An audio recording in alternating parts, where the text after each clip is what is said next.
Isa yung ating service na pang araw-araw, yan yung ating GD110. So yung manifold nito guys, yan yung manifold sa bangka, sa makinang pambangka. Ito, so converted din kasi yun eh.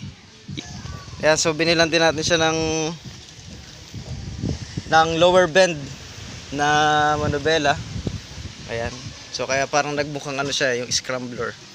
Tapos yung bilog pa yung kanyang side mirror na binili natin. Pala guys, yung ating service pang araw-araw, para man magtampo.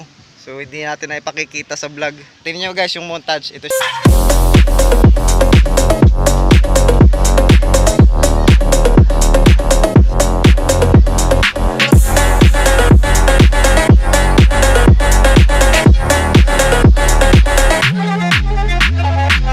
Ayan, so yun guys, kaya ko siya pinakita sa inyo. Bala ko siyang isali sa motor show. Damn!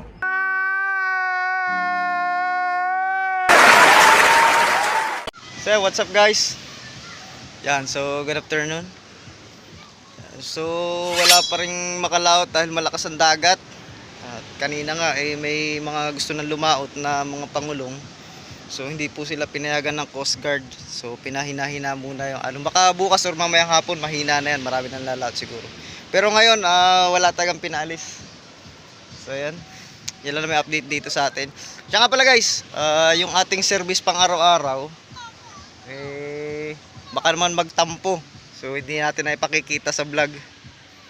So ngayon guys, pakita ko sa inyo, pasilip ko sa inyo yung ating motor. Isa yung ating service na pang araw-araw. Yan yung ating GD110. Yan. So bago po yung tambucho nya. Bagong second hand. Kasi may mga ano na siya. Ayan. Pero konting gamit pa lang naman yan nung nabilhan natin. Ayan. Ano siya guys, tune pipe. Ayan. Tapos yan, siyempre may sticker tayo dyan. Stock lang po. Ayan. Nirepaint natin siya. Ito ay kulay pula ito. So ibinodel natin siya na yung mga bagong labas ngayon na kulay gray yung tapaludo. Ayan. Inspired by ano yan, Ford Raptor. Ayan, tapos ito, bagong pintura din natin yan, silver. Lalo yung tangke natin guys, ayan. Pero yung tangke natin, anong kulay yan? Stock na kulay yan. Tsaka ito, ayan, red talaga siya, full red talaga yung ating GD. Tapos ito, ayan, bumili tayo ng sticker. Tapos may ano yan, may top coat yan guys, kaya hirap kut-kutin yan, oh. Ayan, oh. Ayan. Tsaka yung atin dito, so ginawa na rin natin siyang gray. Yan, tapos nag-flat seat tayo guys. Tayo na rin nag-flat seat niyan. Ayan. So baka kasi magtampo itong ating service at hindi natin siya napakikita sa vlog. Ayan, so may pakita. Siya nga pala guys, itong GD110 natin is ito po ay second hand din nating nabili. Ito po ay halagang, sabihin ko kayang price, 8,000 lang. 8,000 lang po itong nabili. Kaya yung itsura niya, kung makikita nyo noon, dat pala, wala na kasi ang picture dati nito eh. Talagang lumang-luma po style niya. Tapos converted po yung ating carb. Yan, ang carb po natin is naliliitan nga ako rito. Pang wave 100. Tapos yung ating manifold, iba na po yan. Conversion na lang din po yan. Yan. So yung manifold nito guys, yan yung manifold sa bangka, sa makinang pambangka. Ito, so converted din kasi yun eh. Yung sa makina kasi sa bangka natin, ang carb din niya is pang 155 naman. So nagkatugma naman sila nung pang wave 100. So yun muna ating ginawa. So matipid naman siya guys. At saka maganda naman siya manakbo sa wave 100 kung pang service lang din. Ayan. So, pinakita ko lang naman sa inyo guys. At ayan. Bagong paint din yan. Repaint din natin yan. Oh.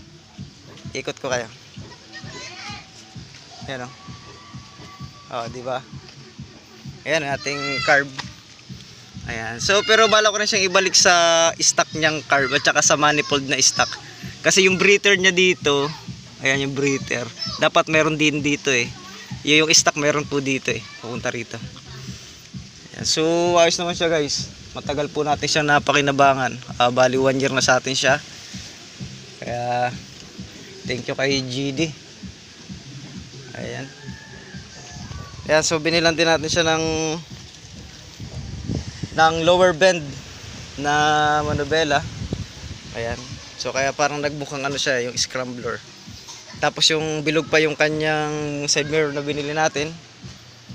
Yan. So marami pa naman tayo guys na hindi napapalitan dyan sa motor natin. Ayan siya mo. Pugi na ano. Yan. So itong headlight niya, basag dyan. So dati na yung basag. So hindi natin napalitan pa. Tsaka ito. Pero nagana pa naman siya lahat guys. Yan. Marami pa tayong hindi napapalitan din dyan. Ayan. So pinakita ko lang sa inyo. At baka naman magtampo yung ating service. Ayan. So parang bala ko i-modify ito guys kaya lang wala tayong budget Ayan. Papaysa na tayong swing arm. So pala guys, diretso tayo dito sa ano. Ayan. So yun guys, kaya ko siya pinakita sa inyo. Bala ko siyang isali sa motor show. Stop it.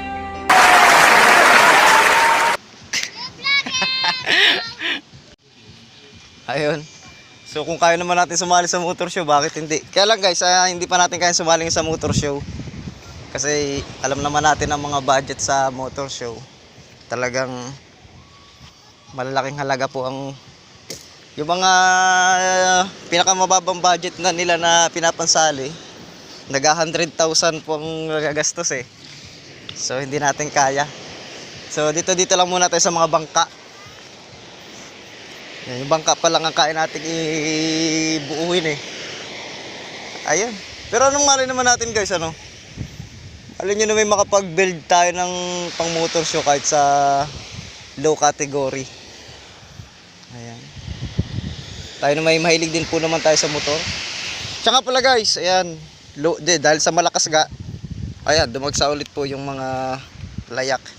So talaga hindi pa totally talaga na mauubos yung layak na yan. Hanggat amihanin, nandiyan pa rin po yan. Pero at least, kunti-kunti na lang dumadagsa dahil patuloy na nililinis yung ating karagatan. Yan, so next week, maglilinis po ulit. Yan. Siyempre. Kaya lang, wala tayong panggatong na makukuha dito guys. Puro gabok na yung natira ano. Buti lang kapag ipon na tayo. So yun guys, at yung ating itong panghuli na pang-ulam, baka may area natin ito mamaya hapon pagka huminahin na ang dagat. Ayan. Kakuha tayo ng pang-ulam. Andiyan sila Anthony? Andiyan?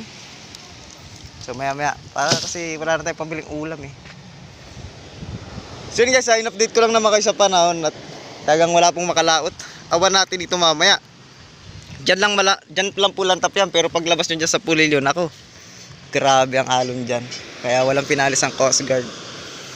Ayan. Pero mamayang hapon yan, pagka lumantap yan, ay paalisin naman yan sila.